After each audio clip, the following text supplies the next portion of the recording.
Hello, my dear YouTube friends. Welcome. Here comes the effect of foliar feed and the video made by Margaret, where she has given a demonstration how to do the foliar feed, or how to do correction, not foliar feed, how to make the feeding of the mounted orchid. And there she has shown very nicely that how you will put your mount on the bucket, and then how you will pour it. If you have not seen that video, you must see. Now, well, I did not understand earlier that how much damage it can make, because if I am doing some water feeding in the evening, and the night is about more than 12 hours or 11 hours, then that water is not going to be dried up. Neither I have a fan outside. So, and also in the next day morning, again I am doing the feeding. And what happened? That portion remain soggy and get rot and then die. See what a beautiful bloom. This is a first bloom I had in my possession, and it had a wonderful spike too, very wonderful spike. But very unfortunate, this has caused a rot here. This has caused a rot here. Here is a rot, and my this one is going to die soon. This is going to die soon. This will just fall down. Is already separated. How unfortunate it is. And this has caused because of the water soaked or water was soggy in this place. Because I used to put water from the top like this, which should not have been. This should have been putting the water, placing the orchid like this, and then water it. After you water, then do it like this, so that the water, it runs out. Such a beautiful oncidium, and this is a very rare species. Many of you do not have this. See the wider view. Many of you do not have this beautiful oncidium. It was bloomed just day before yesterday, and yesterday I saw the video. I came in my rooftop garden to check my mounted orchids and do some feeding, and then I noticed this. Well, I would like to recall Margaret here.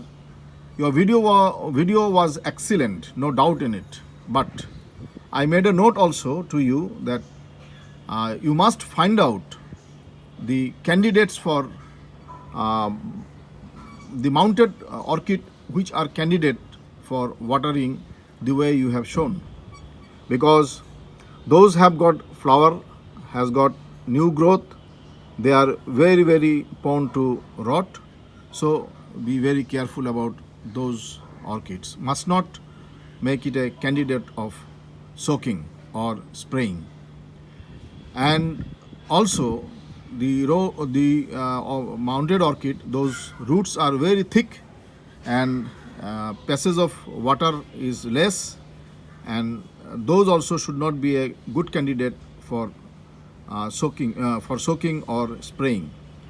And they must be pour water or spray water with a very thin nozzle of your sprayer, and then ensure that the water has dripped out. And that must be in the daylight hour, early in the morning, definitely not in the evening.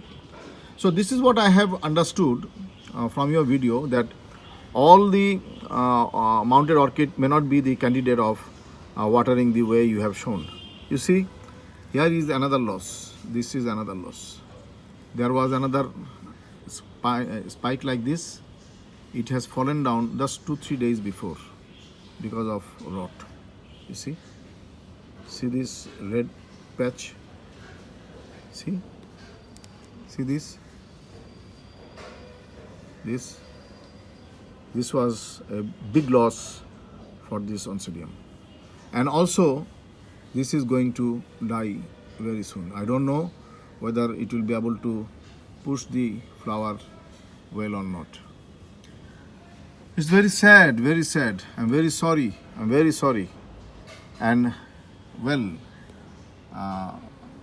we cannot teach things, neither we can learn things.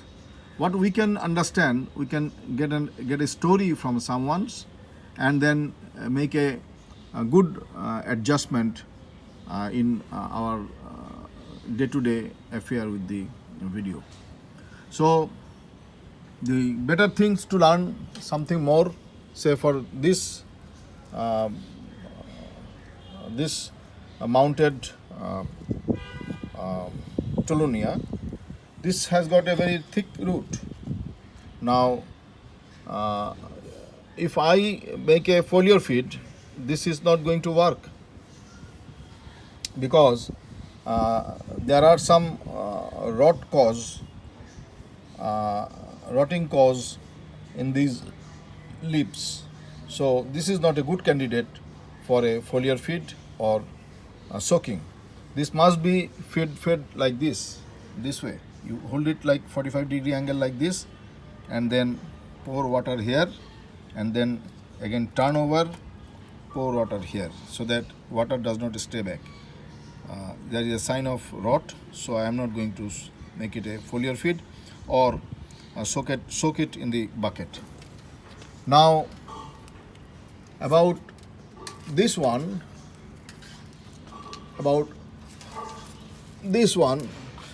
this is mounted on a plastic like elements. So, and this has got no new root, no new growth, no flower bud, and nothing. So if I soak it the way Rick soaked, if I soak it in a bucket, it's no problem. I don't have to put it like this and then pour water. No need, because this has got no symptom of rot, and there is no scope of deposition of water, because this is a kind of a net. This is a kind of a net, and you can see it's a follow through. You can see it's beautiful growth taking place. Wow, this has not bloomed so far to me. I wish this will bloom very soon. Well, there are a few important things that we have learned from Margaret about mounted orchid and its watering. And today I have also identified that if Margaret can add one point, that is the good candidates for soaking and good time for foliar feed, if you need to at all, because sometimes you have to spray fungicide, insecticides, so no option, you have to do the foliar feed.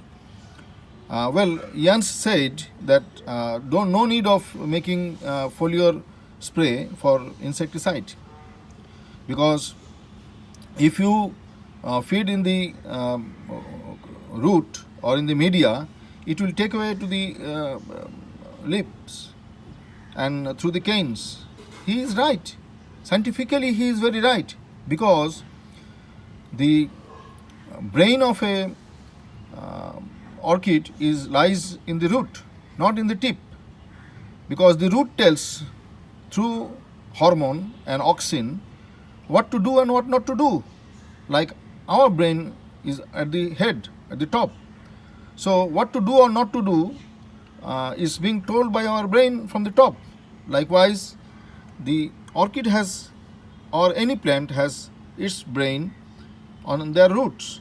The root tells what to do and what not to do. So I don't know whether scientifically how far it is correct to have fungicide spray and insecticide spray on the media, not in the leaves. But I think in some cases when you have a scale or you have some fungal deposition on your leaves, you may have to clean it with a rubbing alcohol, or you may have to spray hydrogen peroxide 3%, and sometime you may have to spray copper fungicide too. So this is not a thumb rule that you cannot spray, but normally if you do not spray, I don't think that it is going to harm. So here also you have to find out a good candidate for spraying fungicide to the leaves. That's all that I would like to add up with Margaret. Thank you, Margaret.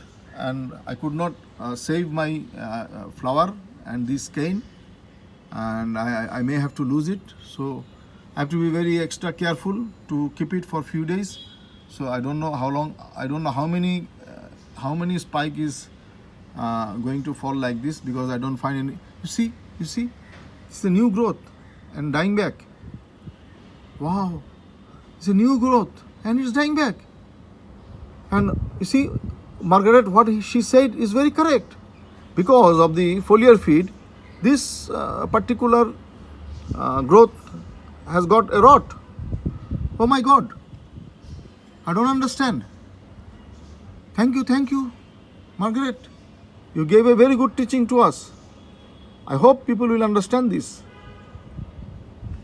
Oh my God, you see, just a new growth is now dying back. Anyway, I hope for the best. Wish you best of luck.